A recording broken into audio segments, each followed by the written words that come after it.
Magandang araw mga kaibigan.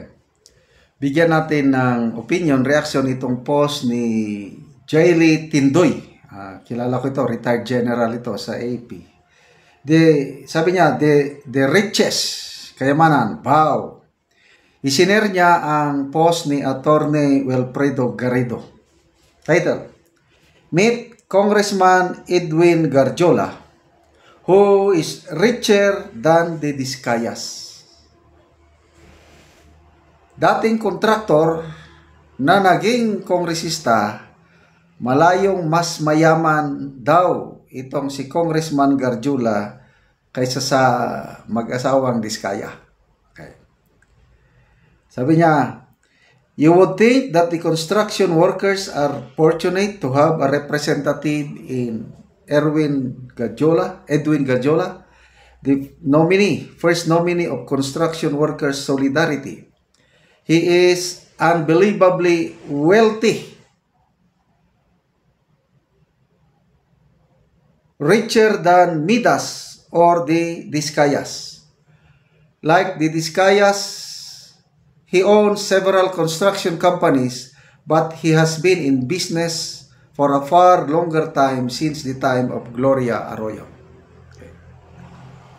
His constituents are badly exploited, which is why he founded the party list especially for them to give them a better life. Most of them are project workers without security of tenure, subsisting on minimum wage if not less, deprived of social benefits such as SSS and PhilHealth. Many of them work for Garjola's construction companies, laboring on flood control projects in Bulacan and elsewhere, hauling rocks, braving the floods, come hell or high water, because the policy for these workers is no work, no pay. Why is it that the plight of these workers has not improved? It's not that Garjola is losing money. His construction companies have been the beneficiary of billions of pesos in infrastructure projects of the government because he has the magical ability to win bids over rival firms, frequently declared the lowest bidder. In fact, a favored contractor doesn't even have to compete with other bidders. Under DPWH rules, in certain circumstances, such as emergencies, a lone contractor can enter into a negotiated contract where the only parties are the district engineer and the contractor. Grabe. Kaya pala, dapat baguhin yung rule na yun eh. Negotiated contract.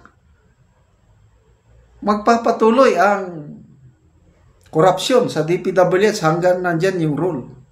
Mag-usap lang ang contractor, district engineer, tapos na. You can just imagine what they talk about during such negotiation. It is more than just the weather, or in other circumstances, a lone bid may be declared the winner if it is deemed the single calculated and responsive bid, disqualifying all the others. Garjola seemed to have mastered the art of the deal when working with DPWH executives such as Bulacan District Engineer Henry Alcantara. Consider the following. Between 2016 to 2022, panahon ni Digong, Garjola companies won a whopping 9.5 billion in construction contracts. When he won as party list representative in 2022, thanks to the votes of construction workers, he bagged even bigger contracts, 16 billion in total in 2 years alone between 2022 and 2023. Grabe. It didn't hurt when all of the committees of the House numbering 66, he landed a place in the Committee of Public Works and Highways. Grabe. Right on target. As to the specifics of his wealth, which put the Discayas to shame, here's a few that I have heard through the grapevine. Pakinggan nyo, ang yaman niya.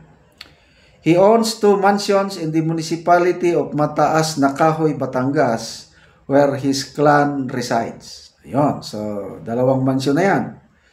He also has another mansion under construction at Malarayat Country Club in Lipa, Batangas, which suffered a hitch when the association shut down his application to construct a helipad on it.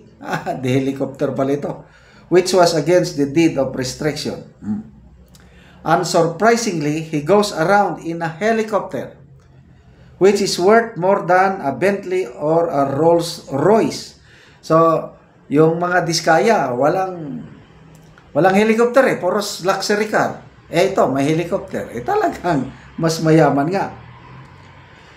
In 2012, panahon ng Pinoy, the Bureau of Internal Revenue filed criminal complaints against Garjula and his companies for chasing undeclared luxury vehicles between 2006 to 2009 and paid taxes for the purchase of 3 Lexus vehicles in 2009. Only the other day, the reports of his US 10.3 mansion, US dollars, grabe US dollars 10.3 mansion in California were splashed all over the news media, worth the equivalent of 600 million pesos. Grabe. So, yan po ang kontraktor na naging kongresista. Kinasangkapan niya ang mga construction workers. Sobrang yaman niya. Kumusta ngayon ang mga constituents niya? Kawawa. Ano yan no work, no pay. Walang SSS, walang... So, ito na. Dapat kumilos na ang Marcos Jr. administration, yung anti-corruption drive nila. Aasahan natin na sana may makulong. Taga DPWH man, contractor man, or politiko dahil sobra na, tama na ang panluloko sa taong bayan. Okay, salamat mga kaibigan sa inyong pagsubaybay sa ating channel. Nakakatulong kayo ng malaki sa tribong Talandig ng Bukidnon. Dahil sahod natin sa channel na ito, pantulong sa tribo. Namimigay tayo ng mga livelihood assistance, nagpapatanim ng saging lakatan at Arabica coffee. Panoorin nyo ang video na ito. Anak ko sa area ni Rodane sa iyang tanom nga kape. So mag-abono siya. Gini sa kutsara siya. Nga akong iabono sa isa 2 ka bangag, isa ka kutsara gyud ang makasulod. Tagtunga-tunga. Tagtunga-tunga sa kutsara. Ara. Na. Tuaning tabunan kay aron ang kape kusugi kayo mo suyo pug abono. Sumuna ni ang itsura sa kape ni Rodane nga isa pa ka bulan. Nindot gid kaayo. Isa ka punuan 2 ka bangag. Ini pagbutang.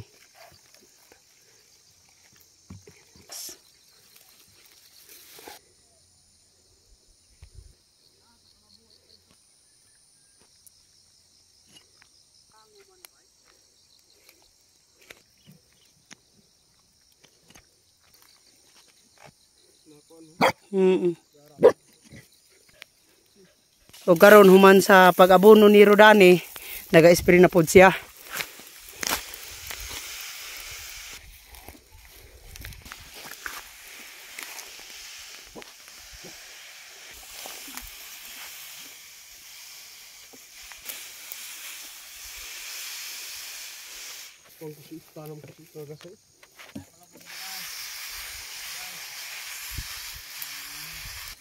So salamat kayo sa Ginoo nga nasuportaran mi aning pagtanom aning kape nga mawas mi sa kalisod kay ang among anak makapaeskwela namo ug pun og makarbis mi ani among kape. Salamat kayo sa Ginoo sa iyang pagtabang ug nagtabang pud sa aning mga YouTube nga makatabang sa mga pagtanom og kape. Salamat kayo sa Ginoo. Okay, salamat kaayo.